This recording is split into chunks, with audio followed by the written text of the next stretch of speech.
ड्रामे के शुरू में हम देखते हैं कि सब लोग डांस कर रहे होते हैं। अचानक आसमान से कोई चीज़ गिरती है। उसमें से कीड़ा निकलकर सीधा जाकर एक लड़के के कान में चला जाता है और उसको बेहोश कर देता है। उसके बाद उसकी दोस्त उसके पास आती है। वो उसे बुलाने की बहुत कोशिश करती है कि आओ चलें यहाँ से, लेकिन वो उसकी बात नहीं सुनता। वो उसे छोड़कर वहाँ से चली जाती है। थोड़ी ही देर में वो अजीब हालत में उड़ता है और बाहर चला जाता है। उसकी दोस्त उसे देखकर आवाज़ लगाती है, लेकिन वो नहीं सुनता। जब वो सीधा इस तरफ मुंह करता है तो अचानक एक अजीब क्रिएचर में बदलकर सबको मारने लग जाता है। दूसरी तरफ हम देखते हैं कि दुकानदार गोश्त को तोलने लगता है, लेकिन वो मशीन ख़राब होती है और वो अपने बॉस को बताने के लिए चला जाता है। उतने में खरीदार उसे लेकर काउंटर पर चला जाता है। जब वो देखती है कि उसके ऊपर चिप नहीं लगी तो वो उसको कहती है कि पहले इसे जाकर चिप लगवा के लाओ। वो कहता है ये मेरा काम नहीं है, इसे जाकर तुम खुद लगवा के लाओ। वो कहती है ये मेरा भी काम नहीं है, खुद जाके लगवाओ। इस तरह उन दोनों की बहस हो जाती है और वो वहाँ से चला जाता है। जब काम ख़त्म होता है तो लड़की भी अपने घर जाने लगती है। अचानक वो देखती है कि गाड़ी में कोई लाइट सी ऑन हुई है, लेकिन वो उस पर ध्यान नहीं देती और अपने स्कूटर चलाती है और चली जाती है। थोड़ी ही देर में वो लड़का उसका पीछा करता है और ये वही लड़का था जिसकी स्टोर में उसके साथ बहस होती है। वो उससे बदला लेने के लिए उसका पीछा करता है और अचानक अपनी गाड़ी से टक्कर मारकर उसे नीचे गिरा देता है। लड़का गाड़ी से निकलकर उसे जान से मारने की कोशिश करता है। लड़की जान छुड़ाकर भाग जाती है, लेकिन थोड़ी ही आगे जाकर वो बेहोश हो जाती है। लड़का उसका पीछा करते हुए आता है, लेकिन कोई गायबी चीज़ उसको मार कर ख़त्म कर देती है। दूसरी तरफ हम देखते हैं कि रोड से गुजरते हुए लोग देखते हैं कि यहाँ पर एक्सीडेंट हुआ है, तो वो पुलिस को इन्फॉर्म कर देते हैं और वो इनको यहाँ से आकर ले जाती है।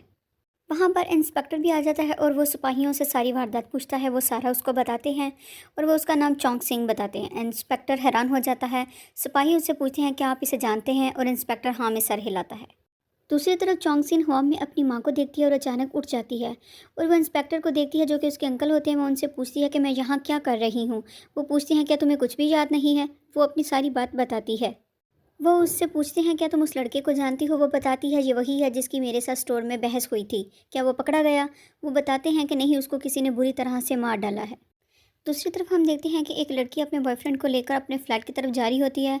वो जगह थोड़ी अजीब सी होती है। लड़का उसे कहता भी है कि जगह थोड़ी अजीब है, तुम मुझे यहाँ पर क्यों लेके आई हो। उतनी ही देर में कुछ और लोग अंदर आ जाते हैं और वो उन्हें देखकर कहता है क्या तुम्हारे ये फैमिली मेम्बर हैं। वो सब लोग इसको मारने की प्लानिंग कर रहे होते हैं। वो लड़का पूछता भी है कि ये मुझे ऐसे क्यों कह रहे हैं। उतने में देखते ही देखते लड़की एक क्रेचर में बदल जाती है। लड़का डर जाता है। खिड़की से कोई धुआंनुमा चीज़ अंदर आती है जिससे क्रेचर को कुछ नजर नहीं आता। लड़का भाग जाता है। क्रेचर्स उसके पीछे जाते हैं। सामने से रेंजर्स आ रही होती है और वो उन्हें कहता है कि मुझे बचा लें। वो क्रेचर्स को मारने लगते हैं। देखते ही देखते सारे के सारे क्रेचर्स आ जाते हैं। वो क्रेचर्स को जाल में फंसा लेते हैं। एक क्रेचर्स वहाँ से भाग जाता है और वो जा ही रहा होता है कि उसे अचानक गाड़ी में कोई हलचल महसूस होती है। वो वहाँ उसको देखता है। वो उसे पूछने लगता है क्या तुम भी हम में से एक हो, तुम्हें किसने कैद किया है। उतने में बाहर से एक लड़की की आवाज़ आती है कि इसे मैंने पकड़ा है, और वो उस दूसरे क्रेचर को भी पकड़ने लगती है। क्रेचर वहाँ से भाग जाता है। दूसरी तरफ हम देखते हैं कि चौंगसन जा रही होती है और उसका कोई पीछा कर रहा होता है। वो उसको देखकर किसी को कॉल लगाती है। इतने में देखते ही देखते वो उसके पीछे भागने लगता है और चौंगसिंग में भाग जाती है। वो आदमी फिर भी उसका पीछा करता है और वो पीछा करते उसके पास आ जाता है और एक औरत भी आ जाती है।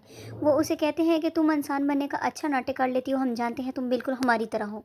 वो उसका पता लगाने के लिए दोनों क्रेचर्स बन जाते हैं और उस पर हमला करते हैं। ऐसे देखते ही चौंगसिंग भी क्रेचर बन जाती है।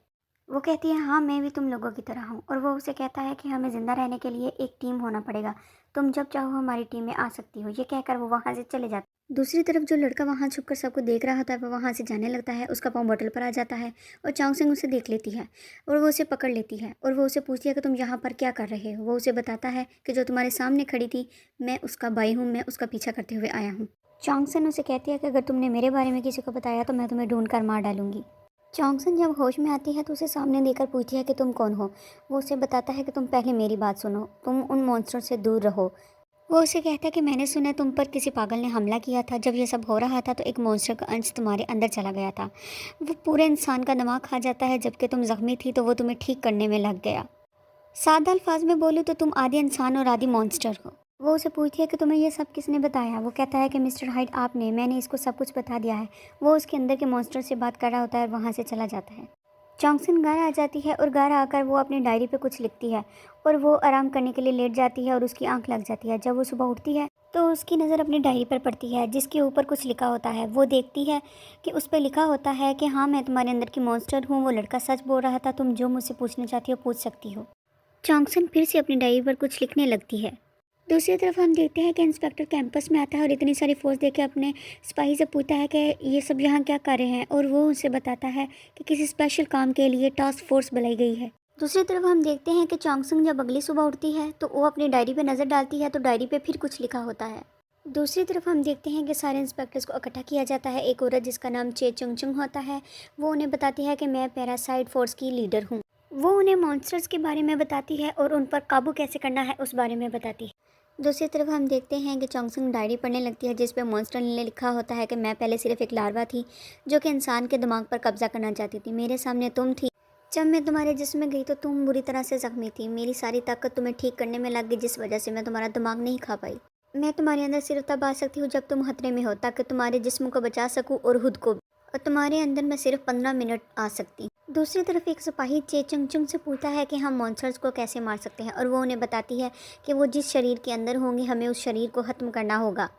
चे चुंगचुंग उन्हें बताती है कि ये हमारे मुल्क की खुशकिस्मती है कि हमें मॉन्स्टर्स के बारे में जल्द पता चल गया, और जितनी जल्दी कोरिया ने टीम फोर्स बनाई है कोई मुल्क फोर्स नहीं बना सका। इसलिए हम मॉन्स्टर पर जल्दी कब्जा कर लेंगे और उनको पकड़ने में मदद करेंगे, ये जो कि मेरे हस्बैंड है जिनकी बॉडी को मॉन्स्टर ने काबू कर लिया है। एक इंस्पेक्टर उन्हें पूछता है कि आपने इसे अभी तक मारा क्यों नहीं। वो उसे बताती है कि मॉन्स्टर्स ही दूसरे मॉन्स्टर्स को महसूस करके उसके करीब आ सकता है, और जब वो इनके करीब आएंगे तो हम उन्हें पकड़ लेंगे। चोंगसंग डायरी में पढ़ती है कि मॉन्स्टर उसे बताती है कि जो तुम्हारे साथ बस में थे वो सब भी हमारी तरह हैं, और अगर उन्हें पता चल गया कि तुम आधी इंसान और आधी मॉन्स्टर हो तो वो तुम्हें ख़त्म कर देंगे, तुम उनसे बच कर रहना।